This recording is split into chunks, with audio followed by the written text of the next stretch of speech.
Bismillahirrahmanirrahim. Assalamualaikum warahmatullahi wabarakatuh. Perkenalkan, nama saya Sri Rahayu, NPM 10030216015, Fakultas Tarbiyah dan Keguruan Universitas Islam Bandung, Prodi Pendidikan Anak Usia Dini. Di sini saya akan memaparkan hasil penelitian saya yang berjudul Implementasi Manajemen PAUD Inklusi di TK Tunas Cilik Bandung. Adapun yang melatar belakangi judul skripsi saya yaitu dunia pendidikan merupakan faktor yang sangat penting untuk mencerdaskan kehidupan bangsa dalam meningkatkan kualitas sumber daya alam. Dalam Undang-Undang Nomor 20 Tahun 2003 tentang Sistem Pendidikan Nasional Pasal 5 ayat 1-4 telah menegaskan bahwa setiap warga negara mempunyai hak yang sama dalam memperoleh pendidikan yang bermutu. 2 warga negara yang mempunyai kelainan fisik, emosional, mental, intelektual, dan atau sosial berhak memperoleh pendidikan khusus. 3 warga negara di daerah terpencil atau terbelakang serta masyarakat adat terpencil berhak memperoleh pendidikan khusus. 4 warga negara yang memiliki potensi kecerdasan dan bakat istimewa berhak memperoleh pendidikan khusus. Pendidikan inklusi merupakan sistem penyelenggaraan pendidikan yang menyatukan anak-anak yang berkebutuhan khusus dengan anak yang normal atau umum dalam satu sekolah dan atau satu kelas tanpa mempertimbangkan keterbatasan masing-masing. Sekolah yang mengimplementasikan pendidikan inklusi harus mengenal dan merespons setiap kebutuhan yang berbeda dari setiap siswanya, seperti mengakomodasikan berbagai macam gaya belajar serta menjamin diberikan pendidikan yang berkualitas kepada semua siswa. Untuk itu tentunya harus melalui manajemen yang baik, pemeliharaan strategi pembelajaran yang tepat, pemanfaatan sumber daya dengan sebaik-baiknya, dan pengelolaan kemitraan dengan masyarakat sekitar dengan sebaik-baiknya.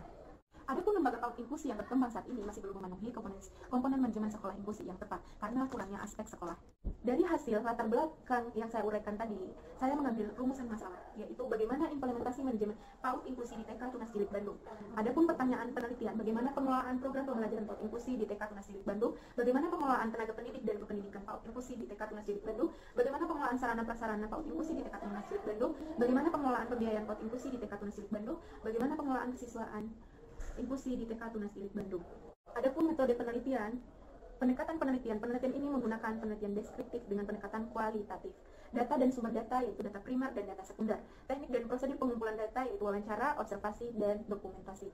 Prosedur analisis data, reduksi data, penyajian data, prosedur analisis data, prosedur data, penyajian data, dan verifikasi. Teknik keabsahan data yaitu triangulasi teknik. Kemudian masuk ke bab 4 yaitu hasil dan pembahasan. Pengelolaan program pembelajaran yaitu kurikulum, STPA, dan penilaian. Kurikulum 2013 dijadikan acuan oleh sekolah untuk melakukan deteksi dini tumbuh kembang anak. Dari deteksi dini ini maka akan diketahui ada tidaknya hambatan atau gangguan pada anak. STPA, standar tingkat pencapaian perkembangan anak. STPA yang digunakan TK Tunas Cilik Bandung mengacu pada STPA nasional. Penilaian yang dilakukan oleh guru kelas kepada anak reguler dan ABK baik selama mengikuti program reguler maupun program PPL. Penilaian terhadap ABK mengacu kepada bahan ajar evaluasi pembelajaran PAUD inklusi yang dirancang oleh Kemendikbud, Ditjen, PGTK, dan Diknas 2016. Penilaian yang dilakukan oleh PAUD berupa catatan kecil atau deskripsi harian yang dikumpulkan sebagai kesimpulan penilaian triwulan dan semesteran. Pengelolaan pendidikan dan kependidikan yaitu rekrutmen mengenai kualifikasi bahwa standar kualifikasi tenaga pendidik dan tenaga kependidikan yang diterapkan oleh TK Tunas Cilik Bandung adalah tenaga pendidik memiliki ijazah sarjana pendidikan, harus memiliki sarjana pendidikan. Adapun sarjana pendidikan di TK Tunas Cilik Bandung yaitu sarjana pendidikan PAUD dan pendidikan lain yaitu agama Islam dan pendidikan bahasa Inggris.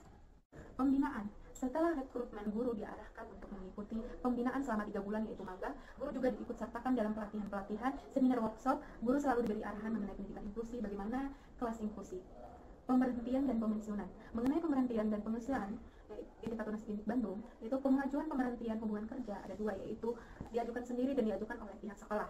Diajukan pihak sekolah adalah ketika adanya pendidikan tidak adanya pendidik yang melanggar perjanjian awal. Diajukan sendiri adalah ketika pendidik mengajukan sendiri untuk berhenti. Pengelolaan sarana dan prasarana yaitu perencanaan dan pengadaan. Perencanaan yang dilakukan berupa gedung yang disewa selama 5 tahun dalam tambahan 2 tahun dengan ruangan yang minimalis. Di TK Tunas Cilik Bandung terdapat fasilitas bermain outdoor dan indoor. Di area bermain outdoor terdapat ayunan, peluncuran saja dikarenakan ruangan yang agak sempit. Anak juga bermain outdoor di lapangan fasilitas umum. Di arena bermain outdoor terdapat ayunan peluncuran saja dikarenakan ruangan yang sangat sempit, namun anak juga bermain outdoor di lapangan fasilitas umum. Di area bermain indoor terdapat aneka macam bak mandi bola, aneka jenis bola, dan lain-lain. Terdapat juga ruangan simulasi yang khusus digunakan untuk pemberian simulasi atau terapi bagi anak berkebutuhan khusus. Di ruangan simulasi terdapat boneka karet besar, bak mandi bola, trombolin, matras, papan titian, dan media pengembangan aspek perkembangan anak. Untuk ruangan kelas sangat memadai, toilet ada 2 yaitu toilet untuk anak dan toilet untuk tamu atau guru yang sangat memadai dan nyaman. Penataan, keberadaan sekolah di daerah komplek dan ruangan yang minimalis sehingga membutuhkan kemampuan yang tinggi dalam menata ruangan. Sarana prasarana disesuaikan dengan kondisi ruangan dengan mengandalkan skill atau kemampuan kepala sekolah dan guru dalam menata ruangan sehingga dijadikan area belajar yang aman, nyaman, mampu dijangkau dan diakses oleh kepala sekolah, guru, dan anak beserta tamu. Pemeliharaan, dikarenakan kondisi saat ini adanya COVID yang melanda pembelajaran secara daring, maka pihak pembersihan sekolah ditiadakan dan diganti dengan guru-guru dengan melakukan penjadwalan piket harian. Pengelolaan pembiayaan. Pembiayaan pendidikan sekolah, kepala sekolah menerapkan pembiayaan berupa pembayaran SPP siswa yang dibayarkan setiap bulan oleh wali murid serta pembayaran DSP, dana sumbang pembangunan, yang dibayar hanya pada awal tahun ajaran baru. Ada pembayaran tambahan untuk peserta didik kebutuhan khusus yaitu berupa SPP Plus. Ini berupa biaya tambahan SPP yang berbeda dari peserta didik reguler. Selain SPP Plus, ada juga biaya stimulasi anak, biaya untuk terapis anak. Biaya stimulasi dan terapis ini digunakan untuk pembayaran jasa terapi per bulan dikarenakan sekolah menyediakan jasa terapis. Pembiayaan peningkatan kompetensi siswa. Pembagian uang yang diberikan pemerintah yaitu berupa bahan pembelajaran dan permainan anak, kegiatan parenting, dan lain-lain. Pengelolaan kesiswaan, rekrutmen, pendaftaran terkait sistem penerimaan peserta didik terdapat proses, yaitu observasi anak, wawancara orang tua, mengetahui jejak rekam medis anak, pendidikan, dan asesmen. Tahap tersebut merupakan standar dalam melakukan penerimaan peserta baru oleh sekolah yang melibatkan beberapa pihak yaitu kepala sekolah dan guru. Pendataan dan pelaporan kemudian belajar anak. Langkah-langkah pendataan pelaporan data yaitu guru melihat data observasi dan asesmen awal anak, melihat data penilaian harian anak serta data hasil pencatatan, bimbingan dan pembinaan disiplin siswa. Adapun bimbingan yang dilakukan bahwa anak ABK tidak selalu dengan bimbing khusus, sama saja seperti pelayanan pada anak reguler. Namun ketika dalam pembelajaran anak ABK dibutuhkan guru pendamping khusus. Adapun kesimpulan dan saran, yaitu TK Tunas Didik Bandung sudah mengimplementasikan manajemen PAUD inklusi sesuai dengan acuan pemerintah.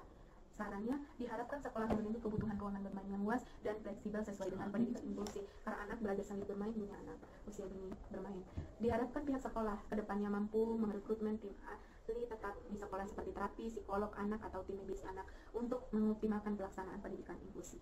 Sekian pemaparan dari hasil penelitian saya. Wabillahi taufiq wal hidayah. Wassalamualaikum warahmatullahi wabarakatuh.